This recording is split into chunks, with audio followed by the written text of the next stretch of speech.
Hey gang, it's Will from Tested. And it's Norm from Tested. Norman Chan, iOS 9 has been out for like 5 days now. I should probably figure out what's new in this. You haven't used iOS in a long time. That's right. I need to know what's new in iOS because I'll be testing the forthcoming iPhone 6s. The Duchess. And I need to know what's new. It's out right now. Yeah. Many people have already installed it. Millions of people, apparently. But even if you have installed it, you might not know what all the new features are. There's a lot has changed, actually. There's big changes for the iPad, but then there's also been some big changes for the phone, including things like keyboard. I'm just going to blow your mind right now. Oh, yes. Blow my mind, please. Hold on. You're an Android user. Yes. Yep. When you have the keyboard out, yes, it starts out lowercase, and then when you press Shift, it becomes uppercase. My God, like a modern keyboard. It's like the keyboards that we always wanted. They've changed a bunch of stuff on the keyboards. There's a bunch of changes for the iPad version. Mm-hmm. They've killed some old apps, replaced them with new stuff. So things like the old newsstand, totally gone. Wow, finally. Totally gone. A new news app now. Now, hold on, where is it? I'm just gonna search for it because that's the way you do this. News, boom, there it is. This is the new newsstand. Holy crap! You can tell I've really used the hell out of it. Oh yeah. I am not a fan of this kind of news apps, despite years of trying to like them. Let's see. The Passbook is now called the Wallet to more accurately reflect the way you use it. It can hold your credit cards, but then I'm not going to show it because I don't want to give you guys my credit card number. It'll also show you things like, your loyalty cards. Yeah. So your Walgreens card you can jam in there. None of mine worked, so that made me sad. There's universal linking in apps and web. So when you click links and when you click apps, phone numbers, stuff like that, let's go to the same place. Everything feels more seamless. Explain that more. So when you're an app and you load a website and stuff like that, that's all. It feels less like a separate application. Oh, so you mean the Twitter and their phone numbers? Yes. You can just bam. Or the other thing that I like is when you open something that has an app associated with it, like YouTube, instead of having to open it up, load the web page all the way, now it just says, hey, this is a YouTube page. Do you want to go to the app? Sure. Yep. Boom, you're right there. Low power mode. Your phone's 20% or lower. Okay. Some syncing it's turned off, and CPU and GPU is throttled, and then you can actually toggle that on and off. So it's a setting you can choose to use or not if you want to run it all the way down. I've found that makes the last 20% last a lot longer in my experience. The other thing they say that Apple claimed is increased battery life. That's a really difficult thing to test, just unless you have a whole bunch of phones and leave some on the old platform and some on the new and have used them exactly the same way the whole way through. Yeah. It seems to be lasting a little longer, but the converse of that is that I also thought that iOS 8. Whatever, the last version of 8.1.4 or whatever, was actually a lot worse than almost all of the ones previous. Well, people also found out that the physical battery capacity, at least from photos of the upcoming iPhone 6s, actually a little lower than the one on 6. So if they're confident enough that they can reduce the physical capacity of the battery, then maybe it actually does extend the battery. But we'll be testing that as well. One of the other things that they've added that's terrific is, okay, so say I'm in Twitter, I'm browsing Twitter. If you send me a text message right now, which I bet you don't have your phone. I don't have my phone. Oh no. You can send yourself a text message. Can I? Does that work? No, don't do it. Okay. What can you do? Well, there's a back button now. So when you're prompted by a notification to jump into another tab, I'm going to turn off my notifications now so I don't have mistakes on the stream. But when you're prompted by a notification, up in the top left corner of the screen, right up there where that iPad logo is, where the iPad label is, it says return to the previous app. So, for example, there we go. Actually, I'm glad we didn't open that because that had a phone number in it. But yeah, so you get notifications, you jump into an app, and instead of having to double tap and go into the multitasking thing and go pick the most recent app, it just gives you a hot link back to right where you were, which is great. Left-hand corner. Yeah, the top left corner is kind of a weird place for that. I would think bottom left. It's as far from my thumb as I can get if I'm holding a phone or even holding the iPad. But it's an improvement. It's something new. I like back buttons. Let's talk about iPad enhancements, because I think this is the big change. Right. So iOS every year there's a new version, and for 9, 7 obviously the big visual change. 8 there are a bunch of new features. 9. Whoa, I just broke Joey. Oh boy. 9 it's refinements, tweaks, and also really I think more iPad than iPhone features, just because they also developed it for the iPad Pro that's coming out. There's definitely last year it felt like the iPad was kind of ignored. This year it seems to be a lot better. All right. So the big thing obviously is multitasking, and there's two kinds of multitasking. multitasking. How did you do that? I just swipe my finger in from the right side of the screen. Oh, now I'm going to, and I tap in the gray spot. Okay, so again, fingers on the right side of the screen. I'm swiping in from the edge, and I can pull it back and forth. That drag bar is actually very similar to the bar that you get when you pull up from the bottom. It's very similar to the one from the top for like your notifications, or the one from the bottom for control panel. And you can only do this when you're in an app already. That's correct. You can't. There's no reason to split the screen when you're on the home screen. Yes. Yeah. Okay. So there's two types of what do you call it? Multitasking. It's really three kinds of multitasking. Oh, yes.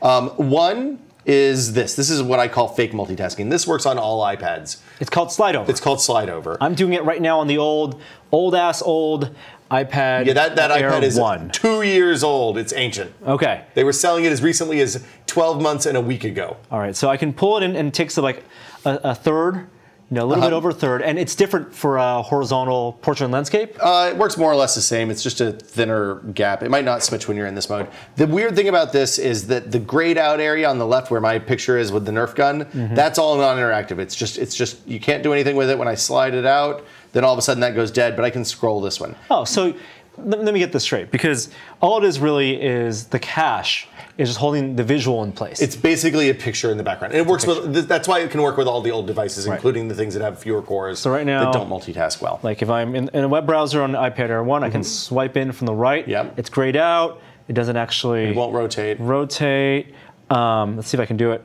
Yep, there it goes. That'll work. One of the reasons this works is because in the programming, the SDK for iOS, developers now don't have to have fixed pixels for their apps. They can be variable. So it's almost like a responsive app. It's one of those background changes that you guys don't need to know about at all, but it means that iOS no longer is limited to multiples of 4 from the resolutions that they supported 10 years ago, or weird scaling tricks like they did with the 6 Plus at launch. Right. So for some apps that are kind of universal apps that kind of respond, like responsive websites can change depending on the resolution.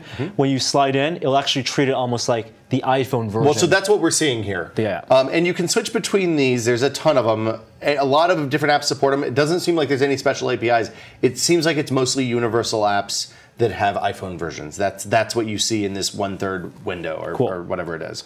Okay, so that's fake multitasking. I'm going to go back to Twitter because there's nothing offensive in there. Now, real multitasking, which is only available on the iPad Air 2, and the iPad Pro, and iPad Mini 4, which has the same processor. Does the iPad Mini 4 do this? I didn't know that. Okay. So yeah, this means both of these windows are live at the same time. I can scroll up and down. Now, it's still kind of limited it's more like if you have, you know how when you're writing a report for school and you have a window with Wikipedia open on one page, then you have your word processor document on another tab. Copy and paste. This is very much like that. And you can do things like copy and paste. So I'm going to I'm actually going to, oops, did the wrong one. I'm going to go up here and open Drive, Docs, make a new document, and show a live, hot demo of how this would actually work. Test document. I could have gotten real meta and opened the notes for this quick look. This in-depth. Okay, so now I'm going to switch this over. Copy someone's tweet. And I'm going to copy Alice O'Connor's tweet. Hi, Alice. You're actually in fake multitasking mode. So I am slide it over more. Oh, God. I didn't even notice. You have to actually just bring it over. It's just, where's the, oh, you know what? This might be one of the applications that doesn't work with it because this doesn't have a 2/3 view. So this is another note. It only works with newer applications that support the full split screen multitasking. Only works with newer applications that support the newer APIs. Now, in a period of weeks or months, all of your stuff will support that if it's still being actively developed. Right. Let's see if I have Pages installed here. I'm reasonably sure that I do. There it is. All right. Okay, continue. Clearly I use this a lot. Create a document. Perfect. Bam. Blank. Wait. Oh no, I wanted blank. I wanted blank portrait. Here we go. Blank. Okay. Now I can swipe in. Oh, it's still not going to do it. I think Twitter is the problem. Oh, you think Twitter's the problem? Yeah. Why don't you copy from Docs to Pages? Because Docs won't open, I don't think. Oh boy. Safari. Okay, let's see. Safari's gotta work. Nope. See, because it's only the applications that are in this multitasking view. So I could probably copy from, let's say, these are all things I don't want to show people. Let's say from Maps and then we'll open up Safari over here. This is a disaster. Is it transparent which ones are available? No, not at all. This is part of the problem with it. This is one of those things I feel bad complaining about, right? Because as time passes and more people update their apps, we had the normal new iOS day, and you got like 60 app updates on one day, but there are 200 apps on my iPad at any given moment. And if only a third of them are updated, then you're bound to hit something that don't work in multitasking. One analogy I have is, for example, if you're in Windows 10, and you drag a window, and you're on the desktop, which the home screen is an analogy for, and you drag a window to the right side. If you do that, then it'll give you an option to pull in a second application to fill up the second window to fill up the left side. Yeah. I wish you could do that from the home screen as opposed to while already in an app. And hopefully, maybe the 3D touch, the Force touch, will give you that option. If you're on home screen and hard press the icon and say open on left side of the screen, and then you'll get the other option to open on right side of the screen. Well, so it's interesting you mentioned Force touch, because Force touch is only coming into the iPhone 6s and 6s Plus, not to the iPads. That's right. So that means there's no opportunity for that to work with this device yet. Yeah. Okay. The third form of multitasking is this guy right here. It's like picture-in-picture on your, TV. Maybe does your TV still do that? I don't even know if mine does anymore. I think TVs still do picture-in-picture. More importantly, it is actually a feature almost adopted from YouTube does that. Yeah. Within the app. YouTube has done this for a long time. I don't know if this actually works in YouTube, so we're going to try it. Yeah. Let's play a video. Okay. So let's Ultimaker review. Great. It goes full screen. Oh, wait. No, it goes full screen because we're connected to AirPlay. This isn't going to work here.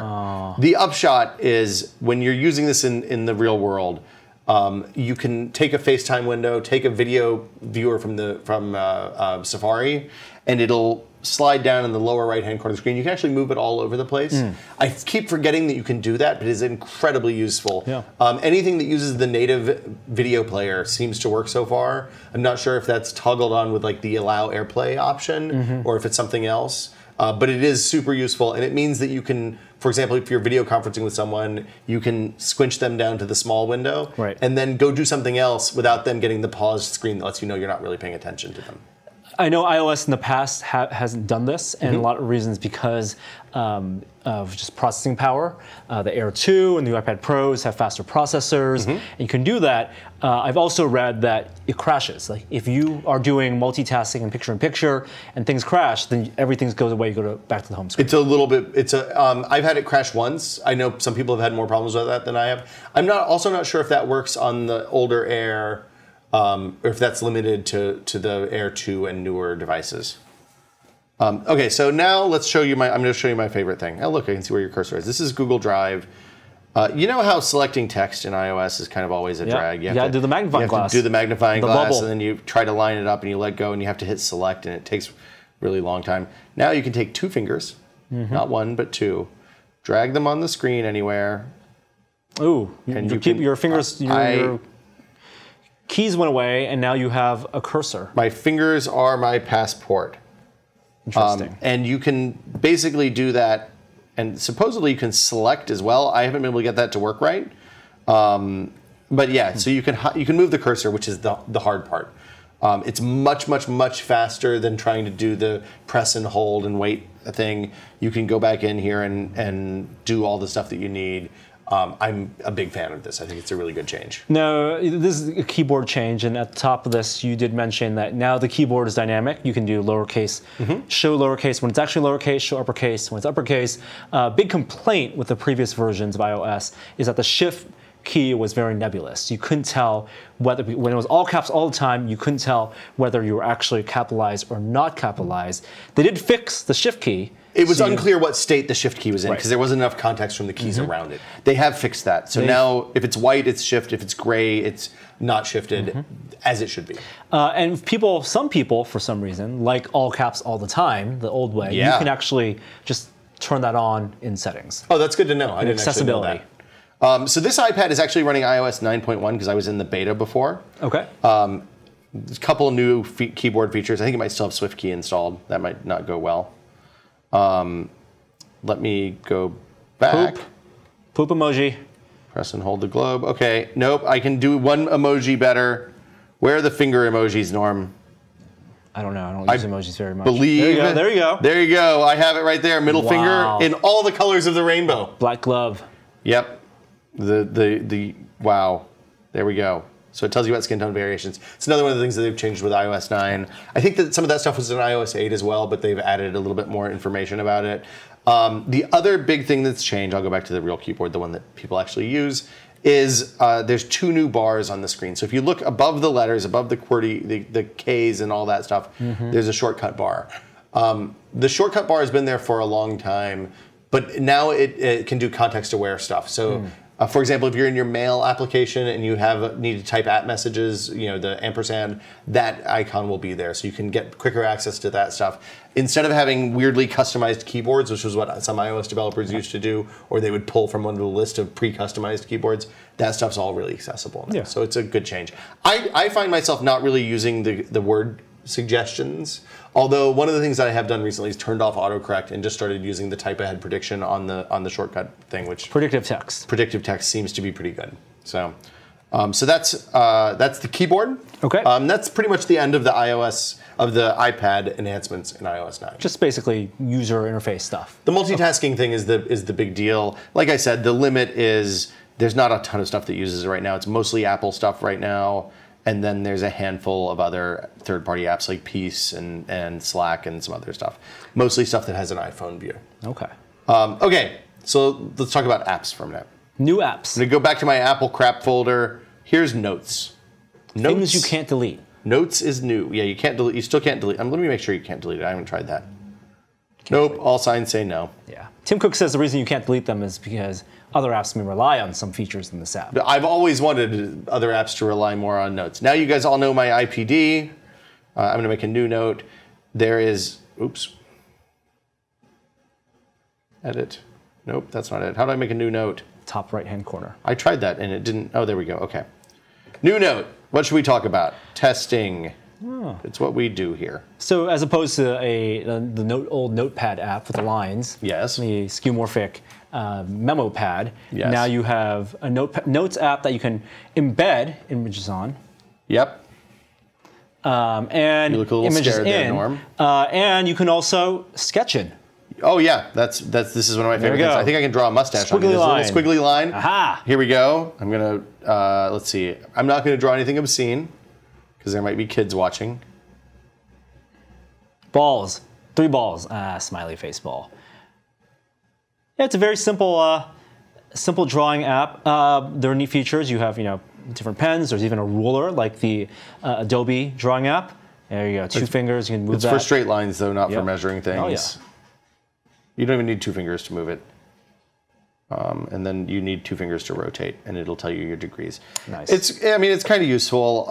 It's definitely something that was needed at an OS level. Mm-hmm. It was always weird to me that you had to download an app like Evernote or Paper or something like that to do basic drawing. So that's in there now. And when you save those, it stores and it'll go up to my iCloud account. It's probably on that iPad now. If that's still hooked up to iPad, it might not be. It's pretty good. You can do photos, lists, which is nice. I know if you do your grocery list, it's really cool to be able to do a list in here. And that's over here. So you can say, okay, this is my first task, second task, and then you can check mark them. I think you can also do bulleted lists as well if you're into that. So because you add a list in there, is iOS smart enough to know that is a list and then will be popped up in like a notification area, or these aren't like reminder lists or anything like that. These are literally just if you want to have it. If you're doing like to-do.txt as your task management, this is a way to manage it's a formatting in the dumbest way possible. It'll sync the status of the note across all your devices, but it is not smart enough to say, oh, this is a list and I need to put a reminder up on my notifications or whatever. Speaking of syncing, I mean, being able to sync notes and documents and stuff like that, you can actually access them better now. There's iCloud Drive. Yes, there is iCloud Drive. I don't know where this lives on my iPad because it's hidden. No, it's not. It's right here. Right, well, here. You can tell when I installed iOS 9. It's everything that's before iCloud Drive and News, and then everything after is stuff that was installed after. It's actually optional for the home screen. When you install iOS 9, it'll tell you when you first boot it up, would you like iCloud Drive on the home screen. The reason you don't want to do that is if you're going to keep a Mac or other iOS devices on an older version of the OS. Right. I think that you can turn it on and off on the home screen and settings. I don't know why you would do that. It seems like a kind of ridiculous thing to do. Let's go look and see. It's going to be... The idea with iCloud Drive is that the things that Apple iOS syncs between your iOS devices and your Mac can now have icons associated with them. And so you can actually open them and view them, not exactly in a file browsing way, but at least in a list. Yeah, so if it knows what the file is, you can do interesting things with it. For example, it has a GarageBand file in here, some PDF expense reports. I'm going to open up the keynote that we did for Nerd Night the other day, and it'll let me download it. Our bad internet's going to take forever. Well, there we go. If we come back in about 4 hours, we should have something good to show here. Do you think this is their way to kind of move in that Dropbox territory? Looking at the functionality of this versus Dropbox, there are big limitations. For example, if you dump photos in here, you have to manage it with the Photos app, either on a Mac or on the desktop, or kind of on a Windows PC. It's not a really great experience. Right. I would much rather have file system level access to all of this stuff than this weird kind of hybrid. It's kind of a file system, but kind of not. It's like a file system for my parents who are really bad at computing. Right, it's a file system, but kind of masked by catalog structures. Yeah, it's fine for documents and shared files and stuff like that. It's not great for things that you want kind of more low-level access to, like photos specifically. Granular access. Yeah, exactly. Like I don't like my photo storage system to be abstracted, and this is the most abstracted way to store your photos. Right. So this is so you get like it's an unanimated version of the slideshow. Right. Like these were all animated slides, and they're not animating here, but it gives you enough of what you're talking about that you have something that's usable. I don't know that I would pay for iCloud Drive, but using it for backups for the device and like the handful of things that you use on a Mac and across a PC and your iOS devices is useful, I guess. They have new, cheaper versions of pricing for all of this stuff. And their pricing is very competitive with Dropbox, Google, all the other kind of big cloud storage providers. Getting cheaper all the time. And cheaper. Do you want to talk about news? Yeah, what other new apps are there built in? News is Show me more Apple crap. I got to move these to Apple crap. I've failed so far. This is the news experience. This is the new news experience. You say, oh, what do you like? Oh, I clearly love Fox News and the New York Times. And let's see, what else do I like? I like Wired. And Quartz is pretty good. I like New York Magazine. Right. National Geo is good. Flipbook. It is very much like Flipbook. Okay, so I'm going to hit continue. Nope, I don't want email. And now it's just going to give me a list of news every day. Yeah. It's nice because this doesn't count toward paywalls and stuff on New York Times. So if you just want to read the headlines on the New York Times, this is a great way to not have to pay the money to do it. Let's read about Oregon's marijuana legal sale. This looks like a New York Times article. The news stories pick up the formatting from the publication that you pulled them from. Okay. So Apple's working with publishers to kind of style the stories their way, but as clean as possible for the news app. There's like an HTML, XML equivalent that determines they can do fancy layouts if they want. They can do the full screen layouts. They can do. Here's the ad for the app. Some of them seem to have like the scrolling window on the picture that lives in the background, all of the kind of stuff that we've come to expect from the modern internet today. Right, and some publishers are even giving the Apple News app exclusives, timed exclusives. You can only read stories through this app before they pop up on the website. Exactly. So this is just a New York Magazine. It's a different publication. It picks up their styles, like they're using the bold intros that they do in sentences and stuff like that. And it even picks up subheaders and stuff like that. Are you still preferring Instapaper to this? I don't actually use Instapaper anymore. I've mostly been using Pocket these days. Okay. I have an ifTTT script that pulls anything I favorite that has a link in it and dumps it into Pocket, and that's where my news ends up, which turns out to be pretty good. Well, it sounds like the cleaner way of reading news. We've seen this in trends over the years with things like Instapaper, Flipboard, and other apps. But it moves away from reading content on Safari. And another thing that's going to assist in that is the idea of content blockers. Big deal. This is a big deal. So this is Wired's website. I'm a premium member on Tested, so I don't see ads. But if I go to Wired, you'll see there are no ads on this page. There's a big hole there where an ad goes, and then there's probably another one on the right up here in a little bit. And sometimes they even have a thing that says, hey, you're blocking ads, jerk. Why would you do that?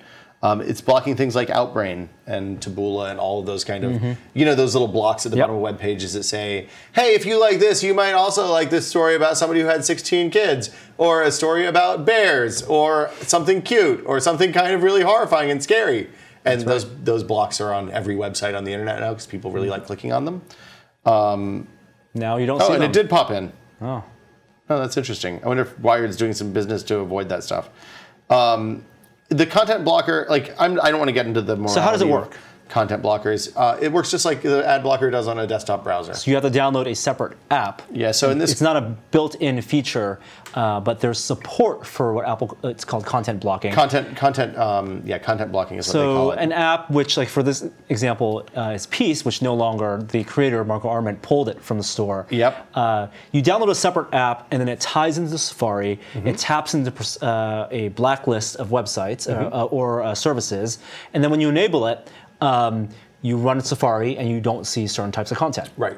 Those types of content, Ghostery is what determines what those types of content are in Peace's case. It's typically, they block the tracking cookies and scripts from the major advertising networks like Google and DoubleClick and all those. They block things like Taboola and Outbrain. Sometimes they block social widgets like the Twitter the Facebook like button, the Twitter, whatever, share this link on Twitter button, all of that kind of stuff. You can even block, in this case, external fonts, which is going to make your pages look really janky and load a little bit faster. The argument in favor of this is that the ad ecosystem is so toxic at this point that you can't get a great experience with ads on mobile or desktop. The argument against is that without ads, then most of the sites that you're enjoying their content with will make no money and they will eventually go away. Yeah, I think what's going to happen is people who make media and publishers will figure out new technologies or figure out ways to either make the content easier to read with some interesting way of ads or move to new models. I mean, the right solution for this is to make the ad networks less crappy. Yep. That's all there is to it.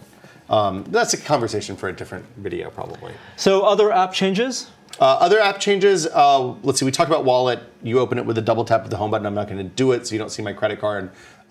You can add more credit cards now, including like JCPenney cards and some store-based cards. They also are allowing loyalty cards, although it's a limited subset now. So I still think it's probably going to be easier to just memorize the phone number that's associated with the card. I like the 867-5309, which always works in every area code. Generic. Phone numbers. Oops, did I just drop the signal? Yes, you did. Yeah. Okay, we're coming back. Don't let Target track you. I mean, be paranoid. Don't be paranoid. It's all good. Safeway doesn't work, which is the only one that I really ever use. CVS doesn't work, which is the only other one I ever use. Your mileage may vary. I think Walgreens is on board, and they're probably the biggest drugstore in the country. Okay. Big changes to Maps. Maps added public transit in a handful of cities. Let's check out Maps. I'm gonna close it. You can just search it. There it goes. There goes. Hold on. But it's going someplace that I don't want to show. I don't know where Maps is in Apple crap. Of course. 2 pages of Apple crap. Let's find some food near Menlo Park. Nearby, that's a new thing. It's kind of like using Yelp and you can say search within this area. Yes, so here we go. Here's a Safeway. They do public transit directions. So if I say I want to go to my office. Does it know my office? Nope. Let's say I want to go to tested.com.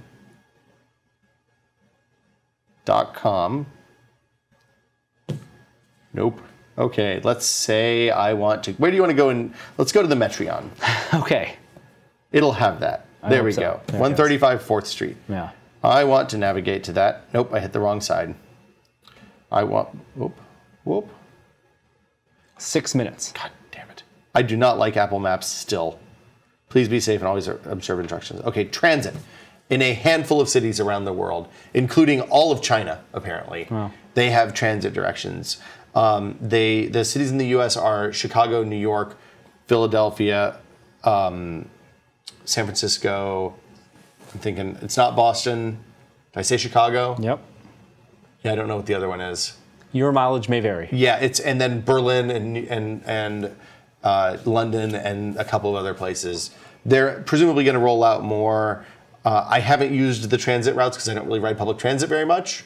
It's nice that they're there. There are other options that are probably better. Google Maps still does that and has been doing that. So, I mean, the way people think of Maps is this the feature you use on your phone or your tablet when you're walking down the street and you want to use it to walk somewhere? Or is this the application that you're going to actually put on your dashboard of your car with a mount? And what type of information is best in that context? So, I mean, they're still doing turn-by-turn nav, at least in the U.S. and a bunch of other countries. I find it's definitely improved. It's better than it was. It's still not great. It's the benefit of Apple Maps is that you can hit Siri and say, "Hey Siri, I need to go to so-and-so," and Siri generally works with that. For example, I had an eye doctor appointment this morning. I was downtown. I didn't know the fastest way to get back with traffic.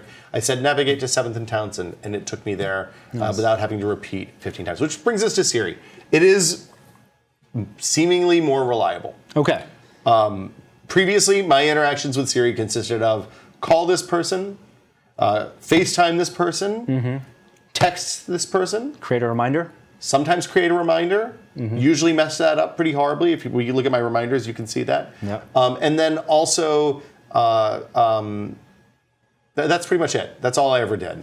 Well, Siri is more integrated in search in general now. So this is the big change. I'm going to swipe over here to the left. We looked at this screen a little while ago. This is all Siri. So it says at the top Siri suggestions.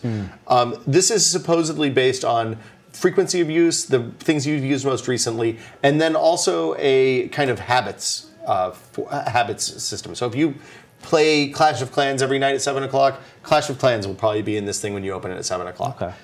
I haven't been using this. I mean, I've used the iPad a lot. I'm not seeing any evidence of that stuff popping up. Let's call Adam right now. That's a great idea. Let's not. Maybe we could put his phone number on the video. I bet he'd love that. But you can tap the heads and take action, email. Yeah, so if I wanted to call, text, whatever, I can do that. If you want to go to the contact card, you hit the I. I'm not going to do this because we'll see phone numbers otherwise. Sure. But like, one of the most useful things is having this search is really deep. So it digs into apps that use the specific APIs, which means for right now, mail and messages and most of the Apple stuff. But it also goes into the App Store. So if you want to search for, say, Clash of Clans.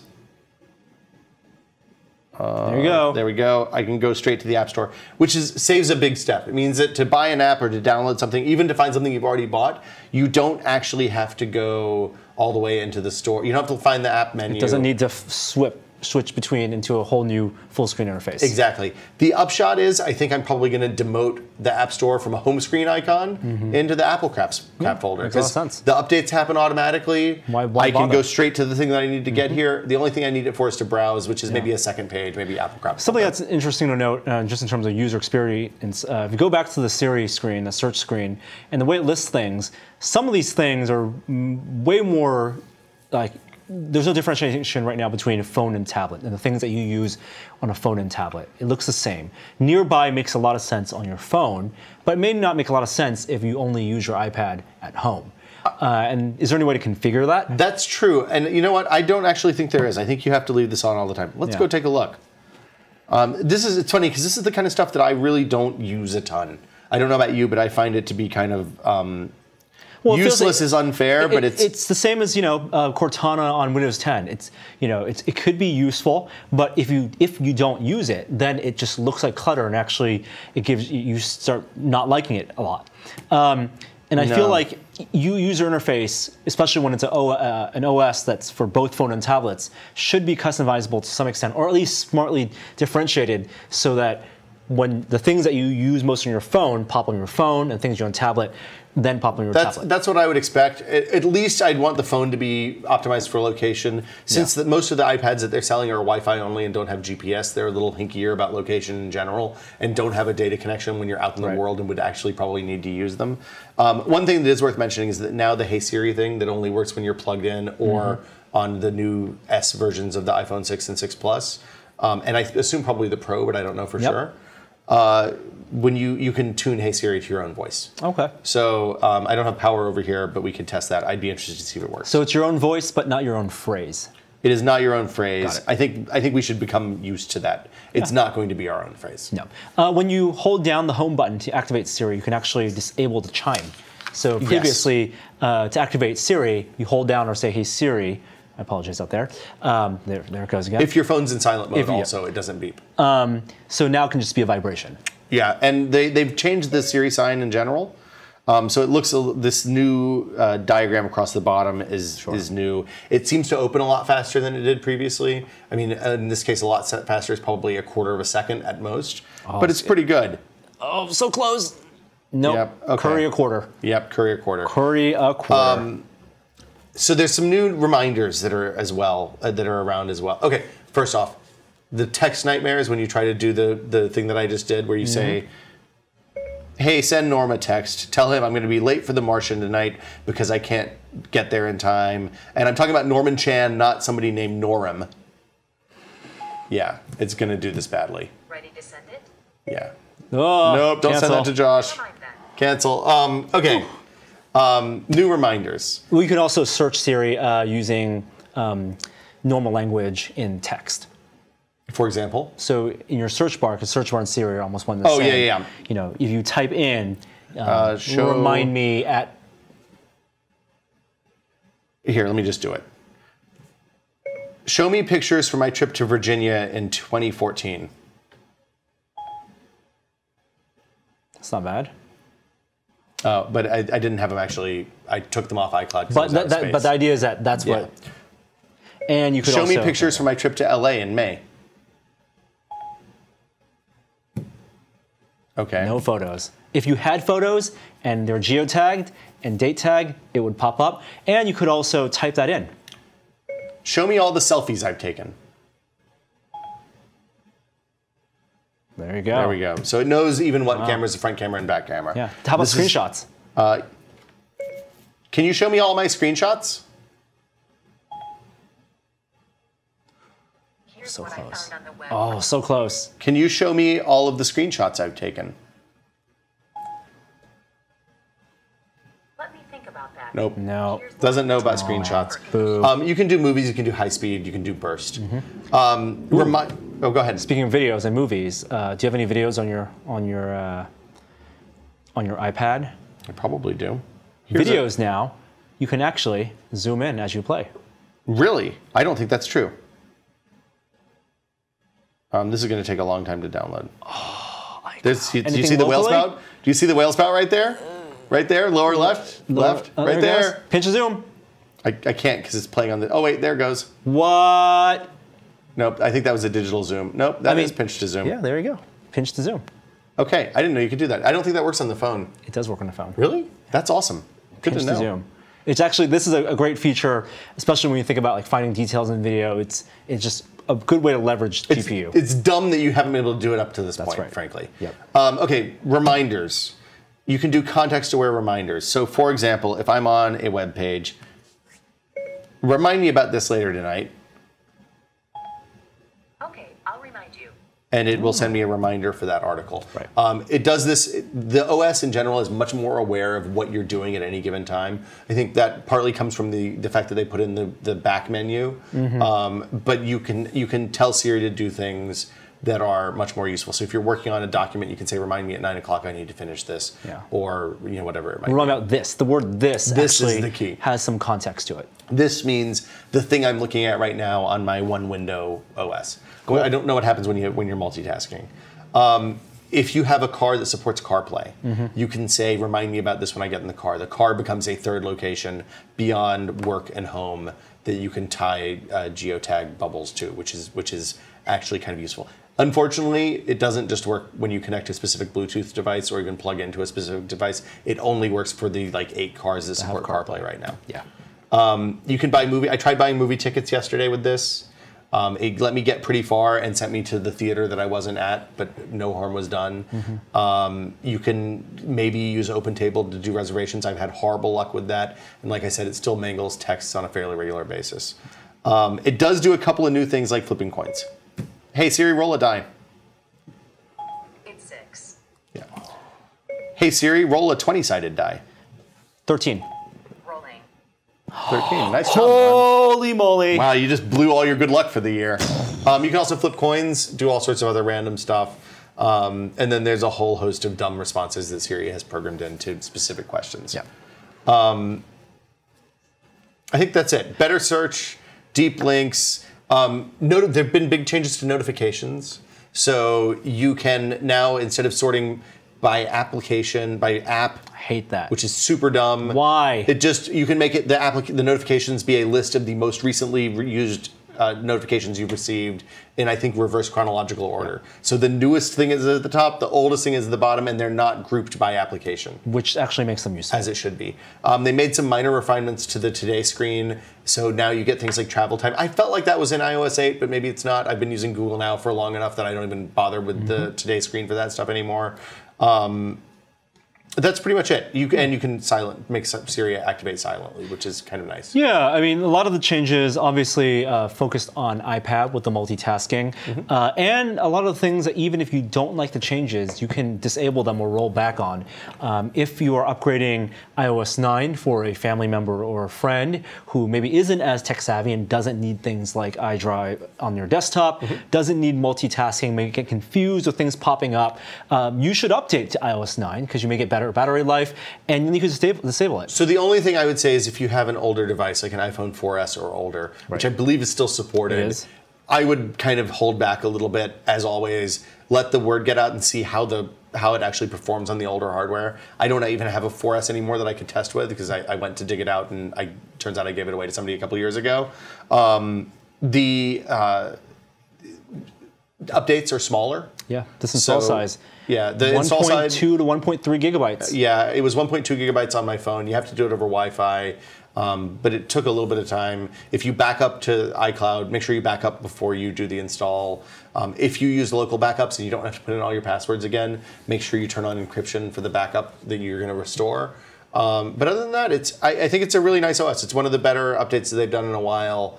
I mean, last year was good, but kind of boring. There's a lot of exciting stuff in here, especially if you have an iPad Air or one of the new iPads. You think of the system of annual updates for a mobile OS. That's really ambitious because you can think of a big roadmap of features. Partially, some of those features are to support new hardware. You know, Touch ID. This year with the Force Touch. So they got to build that in. And then other things, kind of like common sense things, or why didn't they think of that things like, you know, higher FPS video last year or pinch to zoom in video this year. And over time, you know, it's just going to be what we expect. Yeah. I mean, in a lot of ways, I really like the annual update cycle. However, I'd love to see some of these apps be updated more frequently. Yep. I mean, I think it's a big advantage that Android has, that they can update the Play apps separately from the Core OS.